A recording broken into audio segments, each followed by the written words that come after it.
Ladies and gentlemen, my name is Mark Lanier. You've met me in jury selection. It's my honor to represent John Parker and his family. This is a lawsuit against one principal defendant. The defendant is Cron Jane. They manufacture gaskets and packing with asbestos in them. That's who we've come today to bring this lawsuit against. That's what you'll hear the evidence about being on this jury. Now, Mr. Parker, John, is dying from asbestos cancer. Asbestos cancer is a terrible kind of cancer. It's a cancer that the doctors call mesothelioma. Study after study after study shows if you use a word that a juror does, not just a juror, that anybody doesn't understand, on average their mind will miss the next 7 words you use while their brain tries to short circuit and say, wait, I don't know what that word was. So I call it asbestos cancer, then I'll call it mesothelioma, and I'll pause and let them absorb the new word a little bit. I'd want to go ahead and build some credibility points with the jury, maybe by moving away from my PowerPoint and over to a tablet or something to break it up. And I'd go over to the tablet and I'd draw out a human lung and I'd explain that there's a lining around the lung that's made of mesothelial cells, that it looks like saran wrap. It's clear and it's real thin film that you can see through it. But it's oily, and it's the reason when we breathe in and breathe out, our lungs don't rub against the rib cage and hurt.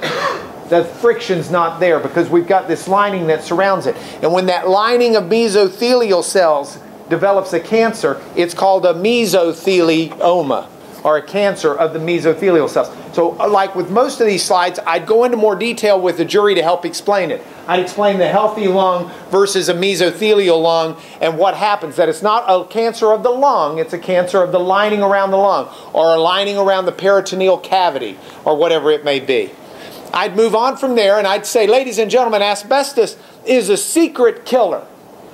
You can look at a clump of asbestos and it comes in different colors and different shapes and different varieties. But you can look at a clump of asbestos and you're not seeing the asbestos fibers that are killing you. To see the asbestos fibers that are going to kill you, you have to look through a microscope.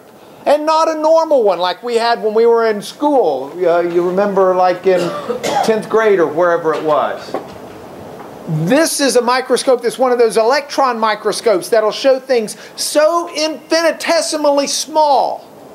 And that's the way asbestos is. Asbestos is so small that when you breathe it in, it doesn't get caught in the nose hairs. It doesn't get caught in the cilia. It doesn't even get caught in the bronchial tubes. It goes down into the very smallest sacs of your lungs. They're called the alveolar sacs. And it's able to not only go into those, but it can penetrate through those to the lining of the lung itself. And asbestos does it without you ever even knowing it. Asbestos sneaks in. We're going to have an expert witness who's going to talk about asbestos, and he's going to explain to you asbestos does not have what he calls onion properties. What does he mean by that? He'll explain you can't see the asbestos that's going to kill you like you could see an onion. You could have 5 million parts in 1 cubic foot of air, 5 million parts of asbestos, and not be able to see it at all.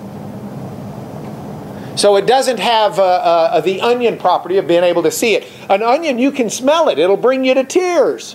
But you can't smell asbestos. You have no way of knowing if it's in the room by smelling it, by seeing it, by tasting it. There's no taste to it. There's no sneeze that comes from it because it bypasses all the defense mechanisms of the human body. Now the doctors and the scientists are not going to be able to tell you any safe level of exposure to asbestos. They can't figure out a safe level of exposure. It was suggested that no plaintiff's experts will ever testify that ambient exposures to asbestos can be harmful. And I think that's wrong. I do think there are experts that will testify to it. Is there epidemiology on it? Not within one solo study. The epidemiology is a timed epidemiology. You compare the exposures to ambient levels of asbestos today to the levels of ambient exposure to asbestos a century ago. And then you go through the records to try and find diagnoses and explanations and presence of mesothelioma then compared to today. It's just today it's called an idiopathic mesothelioma when it's ambient exposure. The doctors aren't, the scientists aren't able to tell you, oh, if you just breathe below this level, you're safe. Nobody knows precisely what a safe level is, if there's a safe level. And we say asbestos is a secret killer also because you'll hear testimony that it lies dormant in the body. Generally 40 to 50 years before you get the cancer. That's not always that way. Sometimes it's been as few as 18 to 20. But it lies in wait, and it's not, I breathed asbestos today, I hope I don't get cancer tomorrow. If you develop asbestos cancer, it's because of something you did, something you were exposed to 40 years ago maybe. I can't say you in front of a jury, that would be objectionable. Something that a person was exposed to.